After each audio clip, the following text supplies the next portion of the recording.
Ежелгі көшпенділердің барлық тарихының тасқа жазылғанын ескерсек, қазақ тарихы мен мәдениетін байырғы күлтегін жазбаларынан анық көруімізге болады. Біз сөз өткелі отырған қазақ биі Қаражорға тарихын балбал тастар мен жартас суреттерінен біле аламыз. Неше мыңдаған жылдардың шертілген шежіресін айғақтап тұрғандай Қаражорға биі бүкіл қазақ халқына тән ең озық би өнеріміз. Оны бір өңірге, шағын топтардың еншісіне тәуелдетіп қоюға мүлде болмайды. Тек қана біраз өңірде ұмыт қалып, біраз өңірде жақсы сақталғанын қаперге алып қойсақ, сол жеткілікті. Қаражорға биі су төгілмес жорға аттың жүрісіне бейімделіп жасалған. Жігіттер кейде үйде, кейде ат үстінде билесе, қыз-келіншектер далада, үйде өткен тойлардың ортасында билеген. 1934 жылы балетмейстер Әли Ардабусының өңдеуімен Мұхтар Әуезовтің Айман Шолпан спектаклінде қойылғанын назарға алсақ, бүкіл Қазақстан халқына бөтен емес екендігін білеміз. Қытайдағы, Моңғолиядағы, Еуропа, Түркиядағы қазақтар арасында ұрпақтан ұрпаққа жалғасып келе жатқаны көңіл қуантады. Буын биі болып саналатын Қаражорға биі қазақтың төл өнері, меншікті биі бұған талас жүрмейді. Ұлтымыздың асыл өнерін, мәдениетін келешекке жалғастыру сіз бен біздің өскелең парызымыз болмақ.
Бидің сәнні келеме, қос өтек көйлек кимесе, қыздың сәнні келеме.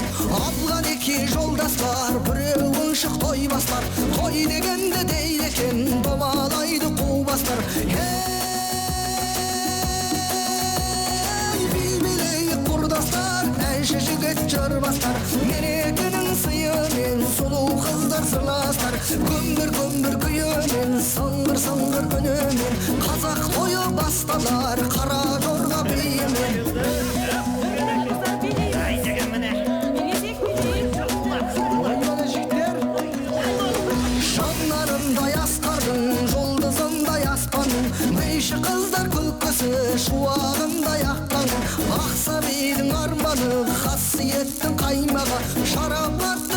байлығын берекенің айлағы. Ақ тұяғын тай басқан жақсылық деп жан жақтан, ата салты тояр тақ қара жорға жалғасқан. Даңық бейі даламның, бақыт бейі бабамның, қуанышты құшағы ақ шашуы анамның.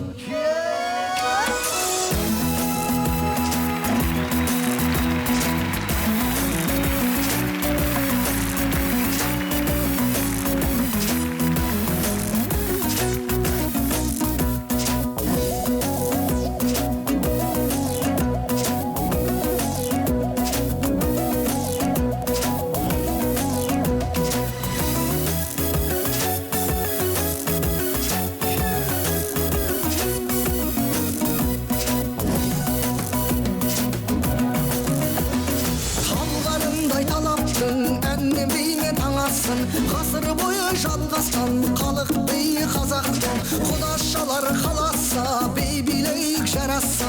Қыз бен жігіт топтасқан торқалы той тамаша.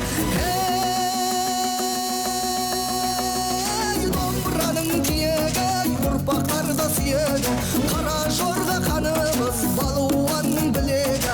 Ата мұра киелей жалғасуға жиегі, қара жорға арымыз арулардың жүрегі. Қара жорға болмаса бидің сәні келеме, қос етек көйлек кимесе қыздың сәні келеме. Алған екі жолдастар біреуін шық той басқа, той дегенде дейді екен домалай